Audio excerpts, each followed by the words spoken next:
Hello chance குபேரனை பத்தி நல்லாவே கேள்விப்பட்டிருப்பீங்க. பொதுவாவே குபேரனை பணத்துக்கு கடவுள்னு சொல்லுவாங்க.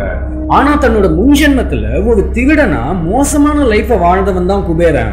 திருடன்னா லேசுப்பட்ட திருடன் கிடையாது. சொந்த வீட்லயும் திருடுவான், கோவிலுக்குள்ளேயும் திருடுவான். இதை கேட்கும் போது நமக்கு செம்மையான டவுட் ஒண்ணு வந்துடும். முன்ஜென்மத்துல திருடனா இருந்தவன் அடுத்த ஜென்மத்துல எப்படி பணத்துக்கும் சொகுசான வாழ்க்கைக்கும் கடவுளானாரு? அது ஏன்னா குபேரன் தனக்கே தெரியாம சில நல்ல விஷயங்களை செஞ்சிருக்காரு. தப்பு செஞ்சா நரகத்துக்கு போவாங்கன்னு சொல்லுவாங்க. திருடுவதும் தப்பான ஒண்ணுதான். ஆனா குபேரன் தனக்கே தெரியாம செஞ்ச சில விஷயங்கள் வலுக்கட்டாயமா நரகத்துக்கு போக விடாம ஸ்வர்க்கத்துக்கு கூட்டிட்டு வந்துடுச்சு. இது இல்லாம குபேரனா வாழும் போதே குபேரன் ஒரு பொண்ணை பார்த்து டைப்பா லுக்கு விட்டு இருக்காரு. எப்படி சொல்லலாம், காம பார்வைன்னு சொல்லலாம். பட் அந்த பொண்ணு செம்ம பவர்ஃபுல்லான லேடி. என்னையே அப்படி பாக்குறியான்னு சொல்லிட்டு குபேரனுக்கு சாபம் கொடுத்து குபேரனோட ஒரு கண்ணை தூக்கிட்டாங்க. சோ இப்படி குபேரனோட முன்ஜென்மத்திலும் குபேர ஜென்மத்திலும் ஏகப்பட்ட சம்பவங்கள் நடந்திருக்கு. அதை பத்தி எல்லாம் இந்த வீடியோல பார்த்துடலாம். அதுக்கு முன்னாடி நீங்க நம்ம சேனலை சப்ஸ்கிரைப் பண்ணலாம், இப்ப சப்ஸ்கிரைப் பண்ணிடுங்க. அப்படியே பக்கத்துல உள்ள பெல் ஐகானை கிளிக் பண்ணி ஆல்னு கிளிக் பண்ணிடுங்க.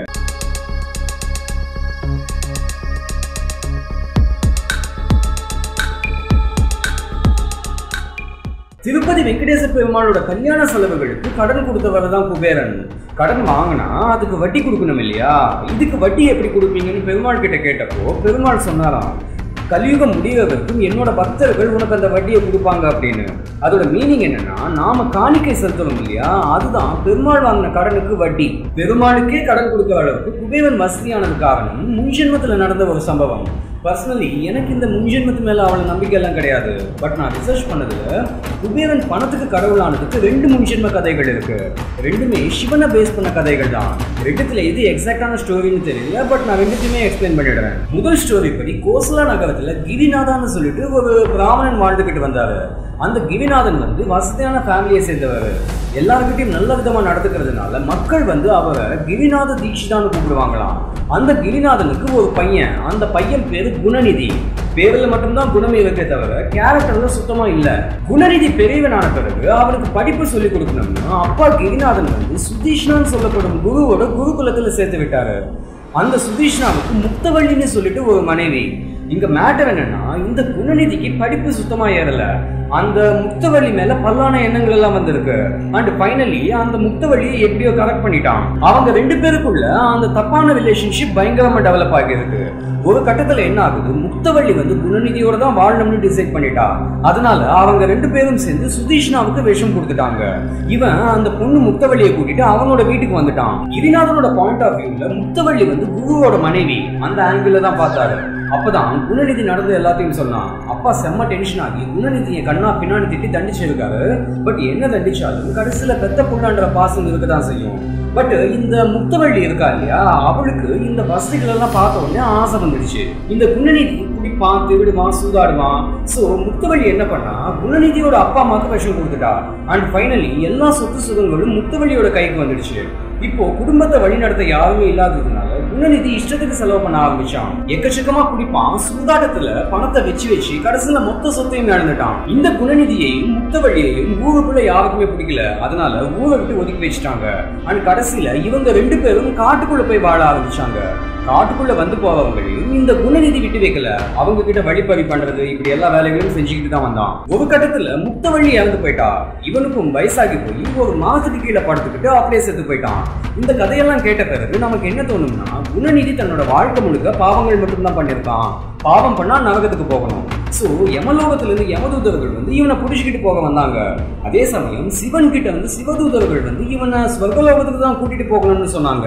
அந்த இடத்துல யமதூதர்களுக்கும் சிவதூதர்களுக்கும் வாக்குவாதம் நடக்குது. அதுக்கு காரணம் என்னன்னா, இந்த குணநிதி தன்னோட வாழ்க்கை முழுக்க பாவகாரியங்கள் பண்ணிட்டு சாகும்போது மட்டும் அவனுக்கே தெரியாம ஒரு புண்ணிய காரியத்தை பண்ணிட்டான். என்னன்னா, அவன் செத்தான் பாத்தீங்களா, அந்த இடம் ஒரு மரத்துக்கு கீழே நான் முதலே சொன்னேன். அது ருத்ராட்ச மரம். சோ ருத்ராட்ச மரத்துக்கு கீழே தன்னோட உயிரை விட்டு இருக்கான். அதனால அவனுக்கு கண்ணா பின்னான்னு புண்ணியத்தை சேர்த்துடுச்சு. இந்த கதையை ஸ்கந்த புராணத்துல 11th வெர்ஸ்ல தேவி பாகவதான்ற கேட்டகரியில ருத்ராட்சத்தோட மகிமை என்னன்னு சிவன் சொன்னதா மென்ஷன் செய்யப்பட்டிருக்கு. அடுத்த முன்ஜென்ம கதை காம்பிலியான்னு சொல்லப்படும் இடத்துல யக்னதத்தா அண்ட் சம்ஹிதான்னு சொல்லப்படும் பிராமண தம்பதிக்கு ஒரு பையன் பிறந்தான். அந்த பையன் பேர் கூட குணநிதி தான். இந்த காம்பிலியா சிட்டி பிரசன்ட்ல எங்க இருக்குன்னு பாத்தீங்கன்னா, உத்தரப்பிரதேஷோட ஃபாருகாபாத் டிஸ்ட்ரிக்ட்ல இருந்து 45 கிலோமீட்டர் டிராவல் பண்ணா வரக்கூடிய இடம் தான் இந்த காம்பிலியா நகரம். மகாபாரத காலத்துல திரௌபதியோட சொந்த தேசமான பாஞ்சால தேசத்துக்கு கேபிட்டல் தான் இந்த காம்பிலியா சிட்டி. ஜஸ்ட் ரெஃபரன்ஸ்க்காக தான் சொன்னேன். அந்த இடத்துல பிறந்தவன் தான் இந்த குணநிதி. இந்த யக்னதத்தா வந்து சாஸ்திரங்கள்ல பயங்கர எக்ஸ்பர்ட். அதனால காம்பிலிய நகரத்தோட ராஜாவுக்கு ராஜகுருவா தன்னோட பணிகளை செஞ்சுக்கிட்டு வந்தாரு. இப்போ இந்த குணநிதி வந்து எல்லா கெட்ட விஷயங்களும் செஞ்சுக்கிட்டு தான் வந்தான். லைக் ஒருத்தங்களை ஏமாத்துறது, மற்றவங்களோட பொருளை திருடுறது, விபச்சார விடுதிக்கு போய் ப்ராஸ்டியூட்ஸோட டைம் ஸ்பெண்ட் பண்றது, குடிக்கிறது, சூதாடுறதுன்னு எல்லா தப்பான காரியங்களும் செஞ்சுக்கிட்டு தான் வந்தான். அதுல சூதாட்டத்துக்கு பயங்கரமா அடிக்ட் ஆயிட்டான். அதனால வீட்டுல உள்ள வேல்யூபிள் ஐட்டம்ஸ் எல்லாம் யாருக்கும் தெரியாம எடுத்துக்கிட்டு போய் பந்தயத்துல வச்சு விளையாடி தோத்து போயிடுவான். அவன் பந்தயத்துல வச்ச ஐட்டம்ஸ் என்னன்னு பாத்தீங்கன்னா ஜெம்ஸ், மெட்டல்ஸ், சில்க் கார்மெண்ட்ஸ், அதாவது பட்டு புடவைங்க, வெசல்ஸ், கோல்டன் வாஸ், இப்படி இஷ்டத்துக்கு பந்தயம் கட்டி தோத்து போயிடுவான். தோத்து போனதால பணம் பத்தாம அகைன் திருடி அந்த பணத்தை கொண்டு வந்து பந்தயம் கட்டுவான். இந்த விஷயங்கள்லாம் குணநிதியோட அம்மா சமீதாவுக்கு ஒரு கட்டத்துல தெரிய வந்தது. பட் குணநிதி ஒரே பையன்றதால அவனுக்கு புத்திமதி தான் சொல்லியிருக்காங்களே தவிர பெருசா எதுவும் கண்டுக்கல. அண்ட் அவங்களோட ஹஸ்பண்ட் கிட்ட இதை பத்தி எதுவுமே இன்ஃபார்ம் பண்ணல. ஏன்னா யக்னதத்தாக்கு தெரிய வந்ததுன்னா குணநிதி மேல மொத்த கோபத்தையும் காட்டிடுவாங்கன்னு பயப்பட்டாங்க. அந்த பக்கத்துல யக்னதத்தா வந்து பயங்கர பிஸியா இருந்ததால குணநிதியை பத்தி பெருசா எதுவும் கண்டுக்கல. எப்பயாவது வீட்டுல இருக்கும்போது பையன் எங்கன்னு கேட்டா குருகுலத்துக்கு போயிருக்கான், கோவிலுக்கு போயிருக்கான்னு சொல்லி சமாளிச்சிடுவாங்க.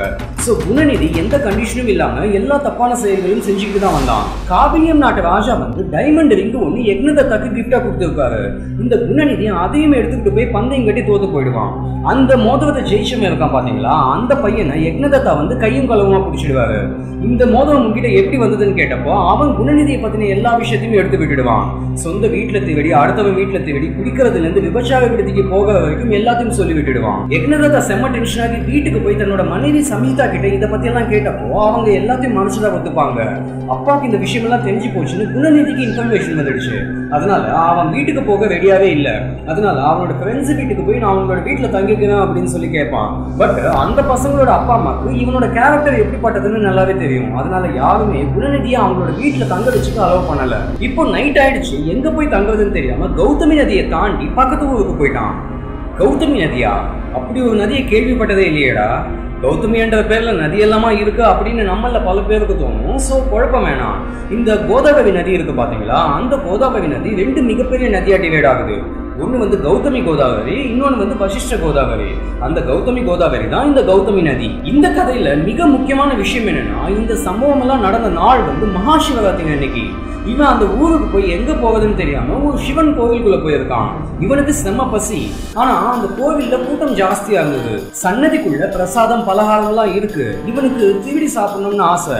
ஆனா கிரௌட் அதிகமா இருந்ததால சில மணி நேரங்களுக்கு கம்முன்னு உட்காந்துட்டான். அதுக்கப்புறம் பக்தர்கள் கொஞ்சம் கொஞ்சமா கோவிலை விட்டு கிளம்பினாங்க. இவன் கிடுகிடுன்னு ஓடி போய் சன்னதிக்குள்ள சிவலிங்கத்துக்கு பக்கத்துல போய் ஒழிஞ்சுக்கிட்டான்.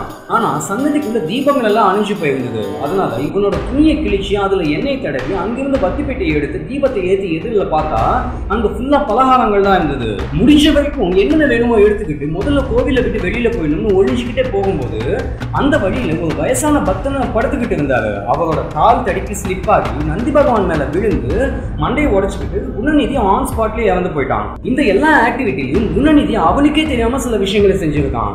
என்னன்னா, பவித்திரமான கௌதமி நதியில குளிச்சிருக்கான். கோவில்ல கூட்டம் அதிகமா இருக்குதுன்னு சொல்லி சில மணி நேரங்களுக்கு எதுவும் சாப்பிடாம ஃபாஸ்டிங் செஞ்சிருக்கான்.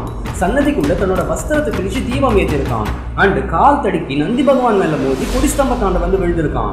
இது எல்லாமே மகாசிவராத்திரி அன்னைக்கு நடந்திருக்கு.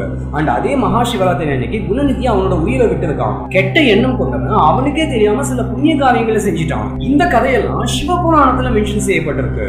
முதல் முன்ஜென்ம கதையில ருத்ராட்ச மரத்துக்கு கீழே உயிரை விட்டிருக்கான். ரெண்டாவது முன்ஜென்ம கதையில மகாசிவராத்திரி அன்னைக்கு உயிரை விட்டிருக்கான். இது போல நல்ல காரியங்கள் குணநிதியோட லைஃப்ல நடந்ததால அடுத்த ஜென்மத்துல குபேரனா ஜென்மிச்சாரு. பிரம்மதேவனோட ஞானோதயத்தால டைரக்டா ஜனனம் எடுத்த சில மகரிஷிகள் இருக்காங்க. அவங்க எல்லாம் எங்க இருக்காங்கன்றதை இந்த 14 லோகங்கள் எக்ஸ்பிளைன் பண்ணிருக்கேன். சோ அந்த மகரிஷிகள்ல ஒரு மகரிஷி வந்து புலஸ்திய மகரிஷி. அந்த புலஸ்திய மகரிஷியோட பையன் வந்து விஸ்வகா மகரிஷி. இலங்கையில ராவணனோட ஆட்சி நடக்கிறதுக்கு முன்னாடி மொத்த ராட்சச குலமும் இலங்கையில தான் இருந்தாங்க. பட் மகாவிஷ்ணு டைரக்டா அவங்களோட யுத்தம் செஞ்சு அந்த ராட்சசர்களை பாதாள லோகத்துக்கு அனுப்பிட்டாரு. சோ இலங்கை வந்து எம்டியா தான் இருந்தது. இப்போ விஸ்வகா மகரிஷியோட முதல் மனைவி வந்து இளவிதா. சில இடங்கள்ல இளதேவின்னு மென்ஷன் ஆகியிருக்கு. சோ விஷாவாக்கும் இளதேவிக்கும் பிறந்த பையன் தான் குபேரன். குபேரன் வந்து சிவபக்தன். அது மட்டும் இல்லாம முன்ஜென்மத்துல புண்ணியங்கள் செஞ்சு இறந்து போனதால சிவனை வேண்டி தவம் இருந்தப்போ சிவன் வந்து குபேரனை உலகத்துல உள்ள மொத்த பணத்துக்கும் சொகுசான வாழ்க்கைக்கும் ஆடம்பரத்துக்கும் அதிபதி ஆக்கி விட்டுட்டாரு. பணத்துக்கே கடவுள் ஆனாலும் தனக்குன்னு ஒரு இடம் குபேரனுக்கு கிடையாது. அதனால பிரம்மனை வேண்டி தவம் இருந்தப்போ பிரம்மதேவன் வந்து குபேரனை இலங்கைக்கு அதிபதியாக்கி புஷ்பக விமானத்தை குபேரனுக்கு பரிசா கொடுத்திருக்காரு. சோ சில காலத்துக்கு இலங்கை வேந்தன் குபேரன் தான். பட் மகாவிஷ்ணு வந்து இந்த ராட்சச குலத்தை பாதாள லோகத்துக்கு அனுப்பிட்டாருன்னு நான் முதல்ல சொன்னேன் இல்லையா? அந்த பாதாள லோகத்துல சுமாலி அண்ட் கேதுமதின்னு சொல்லிட்டு ஒரு ராட்சச தம்பதி இருந்தாங்க. அதுல சுமாலி வந்து குபேரனை இப்படி இலங்கை வேந்தனா புஷ்பக விமானத்துல போகிறத பார்த்துட்டு நமக்கு சொந்தமா இருந்த இடத்தை இன்னொருத்த ஆட்சி செஞ்சுக்கிட்டு இருக்கானேன்ற கடுப்புல அவங்களோட பொண்ணு கைகசிக்கிட்ட விஸ்வ மகரிஷி எப்படியாவது கரெக்ட் பண்ணி கல்யாணம் பண்ணி பிள்ளைய பெற்றுடு, அப்போ நம்ம உரிமையோட இலங்கையை மறுபடியும் போய் ஆக்கிரமிச்சிடலாம்னு ஐடியா கொடுப்பான். ஸோ இப்போ கைகசி என்ன பண்ணா, தவம் செஞ்சுக்கிட்டு இருந்த விஸ்வ மகரிஷியை டைவர்ட் பண்ண ஆரம்பிச்சா. பட் இதுல மேட்டர் என்னன்னா, ராட்சசியாவே இருந்தாலும் கைகசி வந்து நல்ல அழகான பொண்ணு. அதனால விஸ்வ மகரிஷி விழுந்துட்டார். ஸோ முதல் மனைவி இளதேவி, ரெண்டாவது மனைவி வந்து கைகசி. முதல் மனைவிக்கு பிறந்த பையன் வந்து குபேரன், ரெண்டாவது மனைவிக்கு பிறந்த பசங்க வந்து ராவணன், விபீஷணன், கும்பகர்ணன் அண்ட் சூர்பனகை. சில வருஷங்கள் கழிச்சு ராவணன் வந்து சிவனை வேண்டி கடுமையா தவம் செஞ்சு எல்லா சக்திகளையும் வாங்கிக்கிட்டு அந்த சக்திகளை வச்சு இலங்கை வேந்தனான குபேரன் கிட்ட இருந்து அந்த புஷ்பக விமானத்தை பிடுங்கி குபேரனை நாட்டை விட்டு தொடர்ந்து விட்டுட்டான். அண்ட் அந்த இடத்துக்கு ராவணன் வந்துட்டான். ராவணன் அளவுக்கு குபேரனுக்கு பலம் இல்லாத காரணத்தினால குபேரனும் இலங்கையை விட்டு வெளியில வந்து சிவன் கிட்ட வந்து எல்லாத்தையும் சொன்னாரு.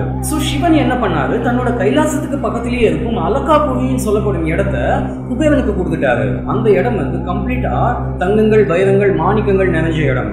இலங்கையை விட 100 மடங்கு ஜாஸ்தி வேல்யூபிளான இடத்தை கொடுத்தது மட்டும் இல்லாம குபேரனை கந்தர்வாஸ்க்கும் யக்ஷாஸ்க்கும் அண்ட் முக்கியமா பணத்துக்கும் முழு அதிபதி ஆக்கி விட்டுட்டாரு.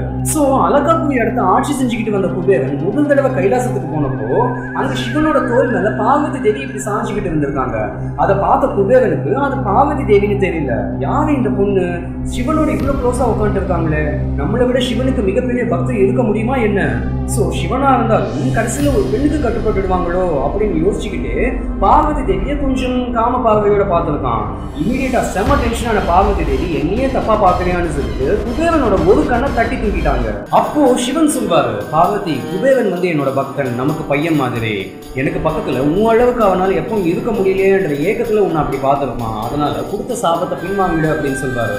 ஆனா பார்வதி இருந்துட்டு கொடுத்த சாபம் கொடுத்ததுதான், அதை மாற்ற முடியாது, நசுங்க கண் நசுங்கதான். ஆனா கண் பார்வை மட்டும் கொடுக்குறேன்னு சொல்லிட்டு பார்வை மட்டும் கொடுத்துட்டாங்க. நான் முதலே சொன்னது போல எனக்கு முன்ஜென்மத்தில் அவளை நம்பிக்கை கிடையாது. இன்ஃபேக்ட் சாந்தி தேவின்னு சொல்லிட்டு ஒரு முன்ஜென்ம கதை இருக்கு. அது எந்த அளவுக்கு கிரியேட் செய்யப்பட்ட கதை, பொய்யான கதைன்னு சொல்லிட்டு இந்த வீடியோல எக்ஸ்பிளைன் பண்ணிருக்கேன். பட் குபேரன் பணத்துக்கு கடவுளானதுக்கு காரணம் அந்த 2 முன்ஜென்ம கதைகள்ல தான் இருக்கு. ராமாயணத்துக்கு எப்படி ஏகப்பட்ட வெர்ஷன்ஸ் இருக்கோ அது போல குபேரனோட முன்ஜென்மத்துக்கு இந்த 2 வெர்ஷன்ஸ். ஒரு வெர்ஷன்ல ருத்ராட்சத்துக்கு எவ்வளவு மகிமைன்னு மென்ஷன் ஆகியிருக்கு அண்ட் இன்னொரு வெர்ஷன்ல மகாசிவராத்திரி நாள் எவ்வளவு புனிதமான நாள்னு மென்ஷன் ஆகியிருக்கு. குபேரன் குணநிதியா வாழ்ந்தப்போ கெட்டவனா இருந்தான்றதை விட்டுடுங்க, பட் தனக்கே தெரியாம செஞ்ச சில நல்ல விஷயங்களோட ரிசல்ட் பணத்துக்கே கடவுள் ஆயிட்டாரு. அண்ட் இங்க ஒரு முக்கியமான பாயிண்ட் ஒன்று சொல்லணும். அலக்காபுரி ஹிமாலயாஸ்க்கு பக்கத்துல இருக்குன்னு சொன்னேன் இல்லையா, அது வந்து ஒரு கற்பனை இடம் மட்டும்தான். அப்படி ஒரு இடம் இருக்கா இல்லையான்னு யாருக்கும் தெரியாது. சம்பாலா எப்படி கண்ணுக்கு தெரியாதோ அதே போல குபேரனோட அந்த அலக்காபுரியும் கண்ணுக்கு தெரியாத இடம் தான். பட் ஹிமாலயாஸ்க்கு பக்கத்துல இருக்கின்றதால அங்கதான் நேபாள் கூட இருக்கு. அதனால புத்திசத்திலையும் குபேரன் கடவுள் ஆயிட்டாரு. சோ புத்திசத்துல குபேரனுக்கு பேர் வந்து வைசராவனா அண்ட் ஜெயினிசம்ல சர்வனுபூத்தின்னு சொல்லுவாங்க. அண்ட் 14 லோகங்கள் எங்க இருக்குன்றத பத்தியும் அண்ட் சாந்தி தேவியோட முன்ஜென்ம ஸ்டோரி என்னன்றத பத்தியும் இந்த வீடியோஸ்ல எக்ஸ்பிளைன் பண்ணியிருக்கேன். ஸோ இதெல்லாம் தான் குபேரனோட மொத்த கதைகள். கண்டிப்பா உங்களுக்கு இன்ஃபர்மேட்டிவா இருக்கும்னு தோணுது. ஸோ சப்போர்ட் பண்ணுங்க, சப்ஸ்கிரைப் பண்ணுங்க, அப்படி இந்த வீடியோ ஷேர் பண்ணுங்க. மீண்டும் அடுத்த வித்தியாசமான வீடியோல சந்திக்கலாம். until then, bye.